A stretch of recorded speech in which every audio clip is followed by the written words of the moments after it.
Welcome to Canon's tutorial on using the Canon CR2 Plus AF. The CR2 Plus AF is a versatile, easy-to-use fundus camera that takes high-quality images of the retina. These images are used to diagnose and help treat a variety of eye diseases. The CR2 Plus AF is a non-medratic camera. This means the patient does not need to be dilated to capture images. Dilation of a patient can take up to 20 minutes, and the light sensitivity caused by the dilation can cause the patient discomfort for hours. Not having to dilate the patient helps expedite screenings and keeps the patient from going through any discomfort related to the imaging. The camera was designed with features like autofocus, auto exposure, and auto shoot for ease of use. The imageSPECTRUM software provides image capturing, forwarding, storage, and review. It is a DICOM-compliant software that will work with other DICOM-compliant systems for modality work list and DICOM storage. It can also export images as a JPEG, TIFF, or PNG for use with non-DICOM systems. Now that we've talked about the system a little, let's get to know how we take images with it. Start by turning on the power on the camera. The power button is on the camera's right-hand side when sitting on the operator's side. The camera will go through its initiation process. The camera may be left on during your workday and will go into sleep mode when not in use. If you have not already done so, turn the PC on and log into Windows. Give the computer a couple of minutes to recognize all connected devices. Launch the imageSPECTRUM software by double-clicking on the IS Review icon. Enter your login name and your password, and then click OK. You are now in IS Review. In this demonstration, we will review the process of imaging a patient for the first time without the benefit of being connected to a modality work list. In this case, you must manually enter the patient's information. Start by clicking on the New Patient icon near the top left corner of the window. Enter all the required fields: patient ID, first name, last name, date of birth, gender, and ethnic group. Click on Capture, and you're ready to take images. To set the mood for taking good images, you want to be sure to have as little light in the room as possible. The darker the room, the better, as it will naturally expand the patient's pupil. Have the patient sit on the stool in front of the camera. Remove the lens cap. Have the patient rest their chin on the chin rest. Adjust the chin rest so that the patient's canthus, that is, the corner of their eye, is centered on the height adjustment mark on the camera. Ensure the patient's chin stays in the chin rest and that the patient's forehead is touching the pad on the face rest. If necessary, you can adjust the table height. Now that we have our patient in position, we can start photography. First, we start with the rough alignment. Slide the camera to the patient's right eye. Make sure you are using two hands to move the camera. If you are right-handed, your right hand should be on the joystick, and your left hand should rest on the stage of the camera. If you are left-handed, your left hand should be on the joystick and your right hand on the stage. Have the patient cover the opposite eye with their hand or use an occluder. Let the patient know to keep both eyes open. Viewing the image on your camera's LCD screen, twist the optical head height adjuster in the middle of the joystick to raise the camera head up or down to match the patient's pupil height.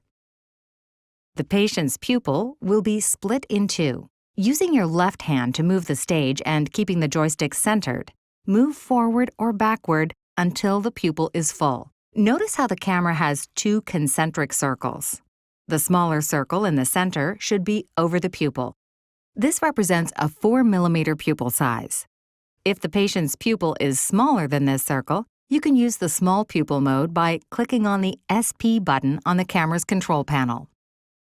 Once the pupil is unified, center the inner circle on the pupil, and the camera's auto alignment will kick in and move you from the anterior or front of the eye to the posterior or back of the eye. If the camera does not switch automatically, you can simply click the alignment button located on the front of the joystick. If you click on the alignment button again, it will move you back to the anterior of the eye. The LCD screen is now displaying the patient's retina. let the patient know that there is a green dot they should be able to see in the camera and then for them to look at that dot. This dot is the fixation target and is used to position the patient's eye for imaging different fields of view. Its default position is center. The camera must be placed at the proper working distance to get a sharp image. Depending on how well you did your initial alignment, your working distance dots may show immediately on the LCD, or you may need to adjust your joystick to get them into view. The working distance dots should be as sharp as possible. Move the joystick back and forth until they are sharp. If only one of the dots is showing, shift the camera to the left or right using the joystick until you can see both of the dots. Position the dots in the green alignment boxes located at 3 and 9 o'clock position on the LCD screen. You may need to twist the joystick to move the working distance dots up and down so that they go into the boxes. If you totally lose the working distance dots, you can always press the alignment button on the front of the joystick and realign yourself with the patient's pupil. As you get the working distance dots into position, the camera will automatically focus the image for you. Note the AF box, which shows on the LCD screen. This is the autofocus indicator. Once the indicator is fully green, you know the image is in focus. You will notice that there are 2 bars in the middle of the image. These are the split bars that are used for focusing the image. If you need to focus the image manually, twist the focus ring at the bottom of the joystick until the 2 horizontal lines are matched up and form a single horizontal line.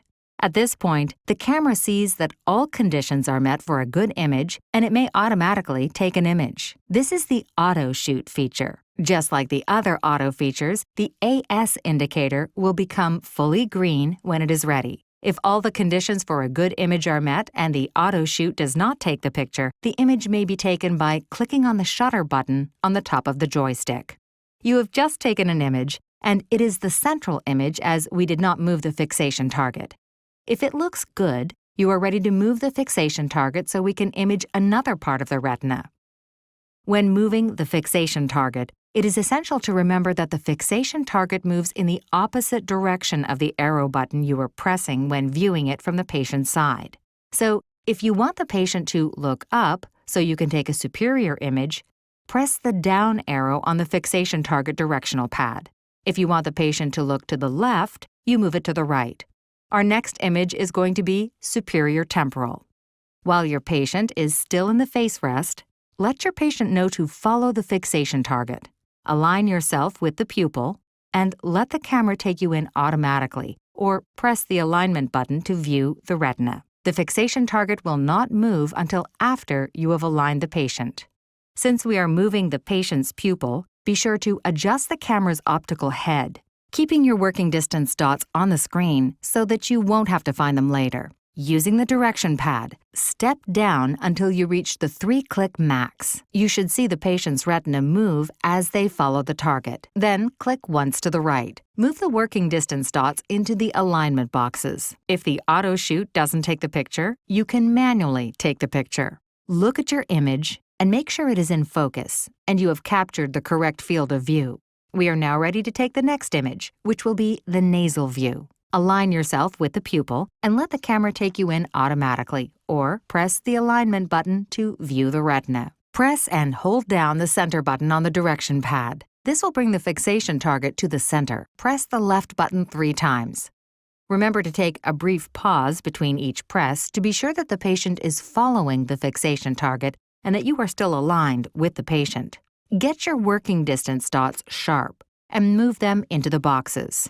If the auto shoot doesn't take the picture, you can manually take the picture. Look at your image and make sure it is in focus and you have captured the correct field of view. You are now ready to take images of the left eye. Now, slide the camera in front of the patient's left eye and have the patient occlude their right eye. Align yourself with the pupil and let the camera take you in automatically, or press the alignment button to view the retina. You will start off with the central image again. Make sure your patient is looking at the fixation target. Get your working distance dots in focus and into the green boxes. If the camera does not automatically take the image, press the shutter button on the top of the joystick and take the picture. Look at your image and make sure it is in focus and you have captured the correct field of view.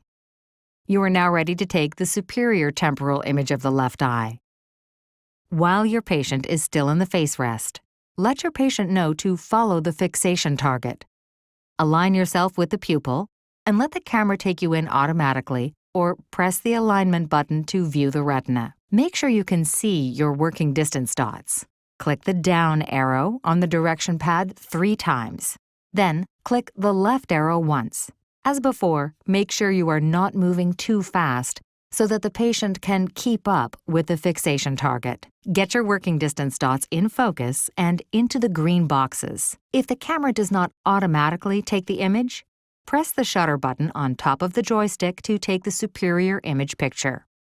Check your image on the computer monitor to make sure it is in focus and you have captured the correct field of view. Now let's proceed to the nasal image of the left eye. Let the camera take you in automatically or press the alignment button to view the retina.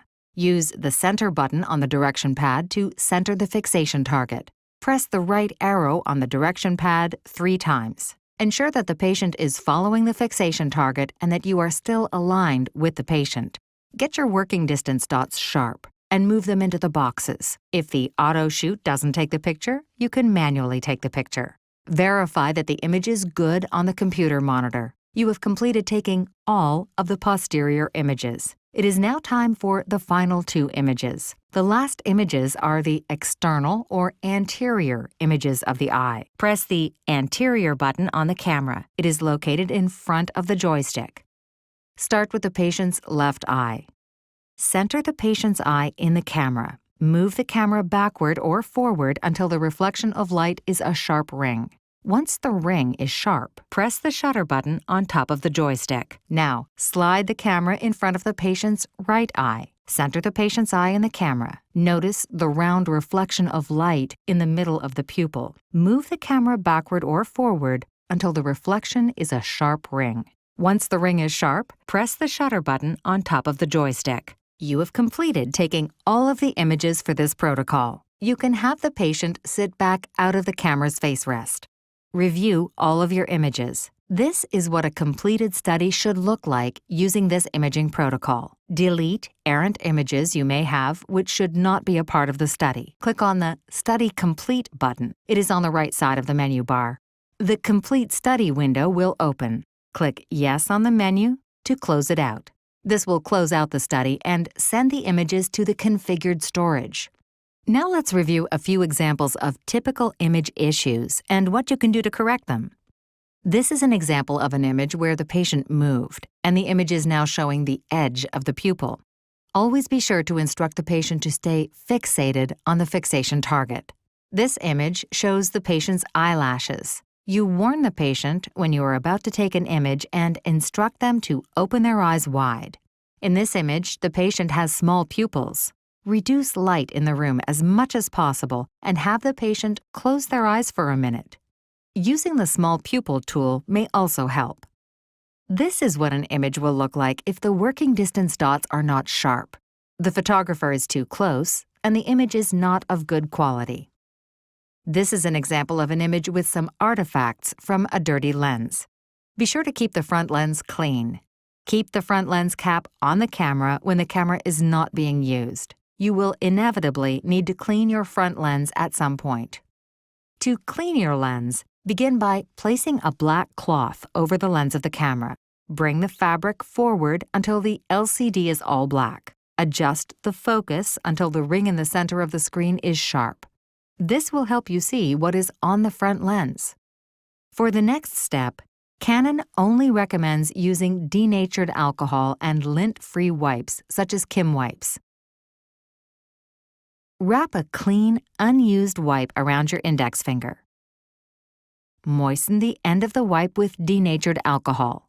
Next, starting from the center of the lens, make a circular motion while moving outward after each circle until you reach the lens's outer border. Lastly, place the black cloth over the lens and check the LCD on the back of the camera to make sure it's free from dirt and smudges.